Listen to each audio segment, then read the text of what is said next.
Raconter l'histoire de l'Ordre de Malte, ça n'est pas nécessairement une affaire simple. Bien sûr, quand on évoque les chevaliers, on fantasme d'abord sur cet aspect militaire, mais l'histoire millénaire de l'Ordre de Malte, c'est d'abord l'histoire d'une institution qui a été hospitalière, qui va devenir assez rapidement un ordre religieux, et qui, pendant toute son histoire, sera occasionnellement une institution militaire au gré des événements ou des besoins de son temps. L'histoire de l'Ordre de Malte, elle commence il y a pratiquement 1000 ans. Elle commence dans un lieu mythique, Jérusalem, et elle commence bien sûr par sa vocation hospitalière. À Jérusalem, un pèlerin qui va se promener dans les années 1048-1050 va raconter qu'il a découvert un hôpital exceptionnel dans lequel les malades étaient accueillis et soignés dans des conditions tout à fait particulières et très modernes. Par exemple, chacun d'entre eux avait un lit, ils étaient nourris avec de la nourriture riche, on leur donnait du pain blanc et abondante, ils étaient accompagnés de médecins qui les surveillaient quotidiennement, et, l'une des origines mythiques de la richesse de l'ordre, on leur donnait à manger dans de la vaisselle en métal, en argent, parce qu'elle avait le mérite de ne pas être poreuse, à l'inverse des assiettes en bois ou en terre, et par conséquent d'éviter qu'en passant l'assiette au malade d'après, on lui transmette les microbes du malade d'avant. L'équipement de cet hôpital sera pratiquement considéré comme un modèle de modernité en son temps. Jérusalem et l'hôpital de Jérusalem sont symboliques de ce qui sera la tradition permanente de l'ordre. Donne-leur ce que ta maison a de meilleur. L'institution avait été créée par un personnage assez haut en couleur, Gérard, devenu le bienheureux Gérard, fondateur de l'ordre, et dont on gardera tout au long de notre histoire le nom comme référence, et qui d'ailleurs fait partie des saints patrons protecteurs de l'institution. La longue période des croisades va donner lieu à une succession de conflits. Nous n'allons pas passer en revue ces différents conflits, mais les uns après les autres, les petits États latins vont disparaître. Le comté d'Édesse, le comté de Tripoli, le royaume de Jérusalem, etc. Et l'ensemble des institutions va refluer de la Terre Sainte. L'ordre des hospitaliers de Saint-Jean de Jérusalem, l'ancien nom de l'ordre de Malte, va quitter, après la chute de Saint-Jean d'Acre, la Terre Sainte, et se réfugier à Rhodes. Rhodes va être un moment important de son histoire. On va d'abord y créer un hôpital, comme à Jérusalem, avec les techniques les plus modernes du temps et avec de nouvelles initiatives en matière de recherche et d'accompagnement médical. À Rhodes également, l'institution va s'organiser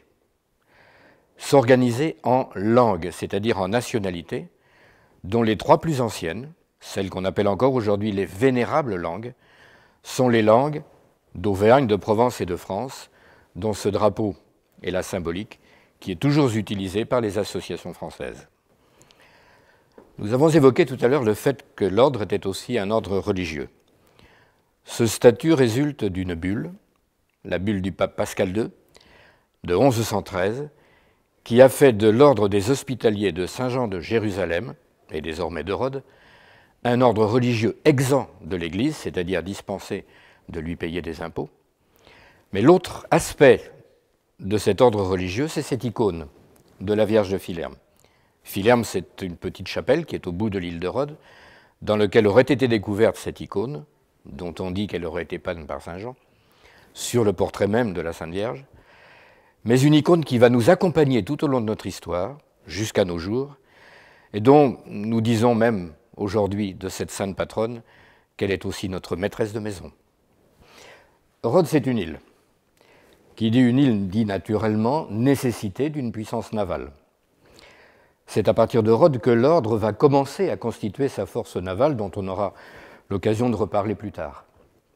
Vous avez ici un exemple d'une de ces galères de l'ordre de Malte. Bien sûr, l'ordre était un ordre religieux, mais il avait la nécessité aussi de disposer d'une force qui avait pour mission de faire, dans une certaine mesure, la police de la Méditerranée et de protéger les routes des pèlerins qui allaient jusqu'à Jérusalem. Cette galère était une galère guerrière, bien sûr, mais l'ordre, on l'a évoqué tout à l'heure, est un ordre religieux.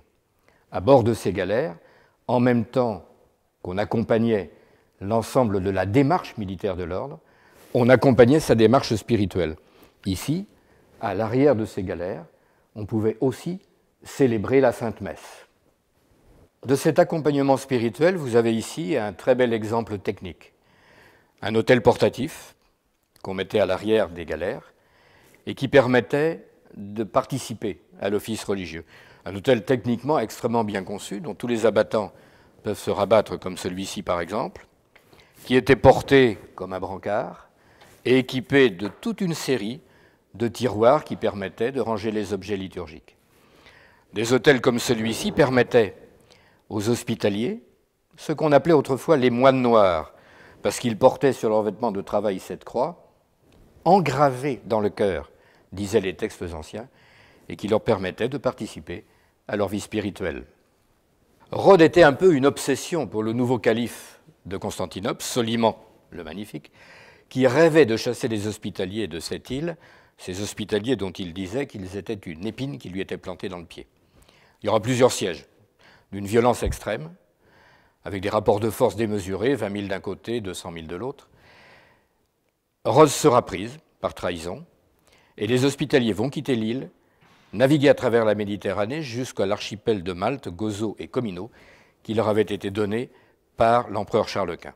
En arrivant à Malte, naturellement, ce qu'ils vont faire, c'est commencer par construire la cité, qui prendra le nom de la Valette, qui va les abriter et qui est caractérisée par des remparts impressionnants quand on arrive par la Méditerranée.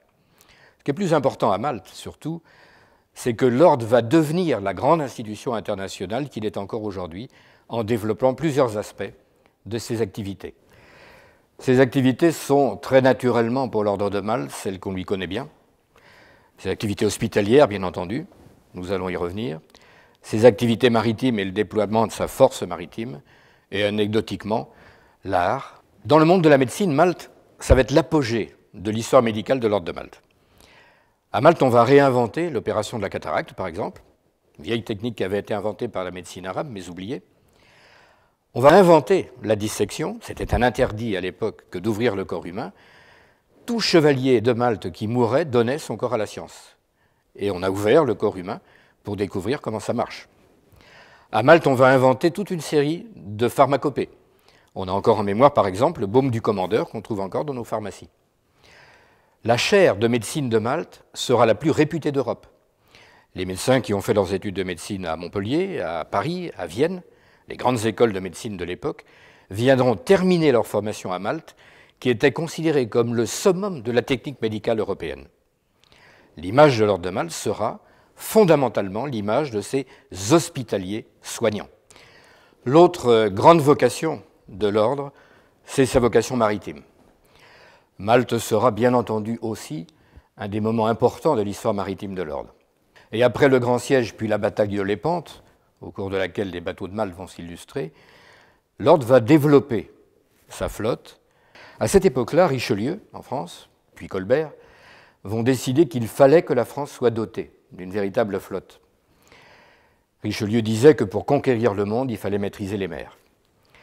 Il avait besoin de former des cadres maritimes, et il va puiser parmi les chevaliers de Malte, qui avaient des grands marins, et qui vont contribuer à constituer ce qui est aujourd'hui l'école navale. On connaît tous le nom d'un certain nombre de grands marins de l'histoire de France. Le chevalier Paul, de Grasse, qui va aider à l'indépendance américaine, Tourville, Suffren, le plus célèbre d'entre tous, le bailli de Suffren, que les Anglais redoutaient tellement qu'ils l'avaient baptisé l'amiral Satan. Et aujourd'hui encore, un certain nombre de navires de la flotte nationale française portent les noms de ces grands marins. Marins de l'ordre, marins de l'histoire de France en même temps. L'histoire navale de l'ordre de Malte sera un des éléments essentiels de son identité. La Révolution française va être une étape importante dans l'histoire de l'ordre. Comme tous les ordres religieux, il va être spolié par la Révolution. Napoléon va s'emparer de l'île. Les hospitaliers vont la quitter et s'installer à Rome. L'ordre aujourd'hui, c'est quoi? Pendant le XIXe siècle, il va continuer sa vocation. Il va être présent sur tous les fronts où se trouve la misère. La guerre des bourgs, la guerre d'indépendance italienne, les Balkans déjà, tous les lieux de conflit. Pendant la guerre de 14, il va soigner plus de 800 000 blessés sur tous les fronts, sans distinction d'origine. Il va au XXe siècle créer des dispensaires, s'implanter dans tous les endroits où il y a détresse ou misère. 1000 ans après, je pense que le bienheureux Gérard se retrouverait parfaitement dans l'institution que nous sommes aujourd'hui. c'est toujours un ordre religieux, c'est toujours un ordre, plus que jamais, un ordre hospitalier. Et puis c'est la plus ancienne de toutes les ONG, mais c'est aussi un État souverain, avec un siège de représentant à l'ONU, à la Commission européenne, à l'Organisation mondiale de la santé, etc., etc. Il entretient des relations diplomatiques avec 105 pays à travers le monde, et il intervient partout où il y a détresse ou misère. Aujourd'hui, l'ordre est probablement plus moderne qu'il ne l'a jamais été.